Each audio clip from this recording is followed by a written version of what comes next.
পুকুরটি ঘিরে রেখেছেন সেনাবাহিনীর সদস্যরা, রয়েছেন ফায়ার সার্ভিসের কর্মীরা। চারপাশে অনেক মানুষ জড়ো হয়েছেন। পুকুরের মধ্যে মাছ শিকারের মতো কি যেন খুঁজছেন কয়েকজন। অবশেষে কৌতূহল বাড়িয়ে পুকুরের কাদাপানি থেকে যা উঠিয়ে আনা হলো, সেগুলো যে মাছ নয় তা ঠিকই বোঝা যাচ্ছে। তুলে আনা হলো স্কচ টেপ দিয়ে মোড়ানো কিছু জিনিস। কি আছে এর মধ্যে, যার জন্য এত মানুষের ভিড়?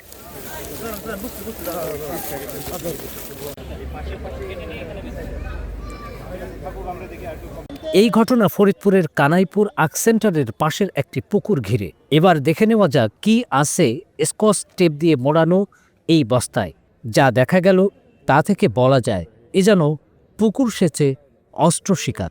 নায়াসিনামাইড ও স্যালিসাইলিক সমৃদ্ধ লিলি ফেস ওয়াশ, যা ফেসের ডেড স্কিন সেল দূর করে দেয় দ্বিগুণ ফাস্টার ব্রাইটেনিং। ফরিদপুর সেনা ক্যাম্পের কমান্ডার মেজর সোহেল আহমেদ উপস্থিত সাংবাদিকদের ব্রিফ করেন।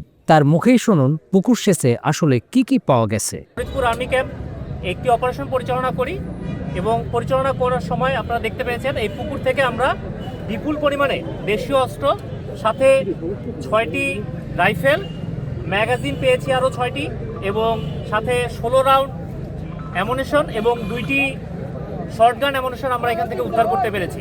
পুলিশ বর্তমানে যেটা বলেছে আর কি, যে এই অস্ত্রগুলো সরাসরি তারা ব্যবহার করে না তাদের কাজের জন্য, তবে থানা থেকে লুট হয়ে যাওয়া অস্ত্র কিনা এ ব্যাপারে আমাদের সন্দেহ থেকে যায়।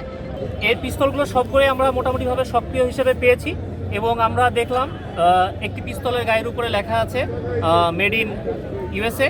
ধারণা করা হচ্ছে এগুলো বাইরের দেশের পিস্তল।